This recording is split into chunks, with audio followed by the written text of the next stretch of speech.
Hi friends, வணக்கம். Welcome back to Tamizhamudham. வணக்கம் மக்களே. இன்னைக்கு நம்ம யாரை பற்றி பார்க்க போகிறோம் அப்படின்னா, நம்மளோட அக்னி நட்சத்திர மேசராசி ஆண்களை பற்றி தாங்க. இவங்க கிட்ட பணத்தை கொடுத்தா என்ன ஆகும், இவங்களோட மைண்ட் வாய்ஸ் எப்படி இருக்கும், வாங்க ஜாலியாக பார்க்கலாம். முதல்ல மேசராசி ஆண்களை பொறுத்த வரைக்கும் பணம் அப்படிங்கிறது இவங்களுக்கு வெறும் பேப்பர் தாங்க. அதுக்காக உயிரை கொடுத்து ராப்பகலா அலட்டிக்கிட்டு பிபியை ஏற்றிக்கிட்டு இருக்கணும்னு இவங்க நினைக்க மாட்டாங்க. வாழ்க்கை வாழ்றதுக்கு பணம் அப்படிங்கிறது அதுக்கு ஒரு கருவி. இதுதாங்க இவங்களோட பிலாசபி. ஆனா அதுக்காக இவங்க சோம்பேறி கிடையாது. உழைப்புன்னு வந்துட்டா இவங்க சிங்கக்குட்டி தாங்க. தேவைன்னு வந்துட்டா அந்த பணத்தை சம்பாதிக்க இவங்க காட்டுற அக்கறை இருக்கே, அப்பப்பா எப்படி வேணாலும் சம்பாதிக்கலாம். வழி தெரிஞ்சாலும் இவங்க எப்பவும் நேர்மை அப்படிங்கிற ரூட்ல தான் போவாங்க. கஷ்டப்பட்டு வேர்வை சிந்தி சம்பாதிக்கிற காசு தான் நிலைக்கும் அப்படின்னு சொல்ற அந்த கொள்கை இருக்கே, அங்க நிக்கிறாங்க நம்ம மேசராசி ஆண்கள்.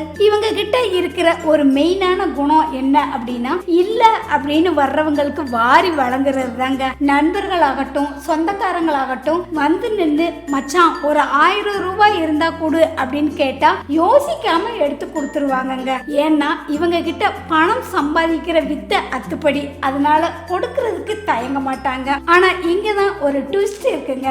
இவங்க தாராளமா கொடுப்பாங்களே தவிர ஊதாரி கிடையாதுங்க. காசை எடுத்து அனாவசியமாக தண்ணியா இறைக்கிற ரகம் இவங்க கிடையாது. இவங்க கூட இருக்கிறவங்களுக்கு தான் தெரியும் இவங்க எப்ப கணக்கு பார்ப்பாங்க, எப்ப வாரி கொடுப்பாங்க அப்படின்னு. மேசராசி ஆண்களே, நீங்க தர்ம பிரபுதாங்க, நான் இல்லைன்னு சொல்லல, அதுல மாற்று கருத்தே கிடையாது. ஆனா இந்த கடன் கொடுத்துட்டு அப்புறம் அதை கேட்கறதுக்கு சங்கடப்பட்டுக்கிட்டு உட்கார்ந்துருப்பீங்களே, அங்க தானே நீங்க ரொம்ப பாவம். மற்றபடி உங்களோட மணி மேனேஜ்மெண்ட் ஒரு தனி ஸ்டைல் தாங்க. சோ ஃப்ரெண்ட்ஸ், உங்க வீட்லயோ அல்லது உங்க ஃப்ரெண்ட்ஸ் வட்டாரத்திலேயோ இப்படிப்பட்ட மேசராசி ஆண்கள் இருக்காங்களா? அவங்க கிட்ட கடன் வாங்கிட்டு நீங்க எஸ்கேப் ஆகி இருக்கீங்களா? கமெண்ட் பாக்ஸ்ல மறக்காம சொல்லுங்க. இந்த வீடியோ பிடிச்சிருந்தால் லைக் பண்ணுங்க, ஷேர் பண்ணுங்க. மீண்டும் அடுத்த வீடியோவில் உங்களை சந்திக்கிறேன்.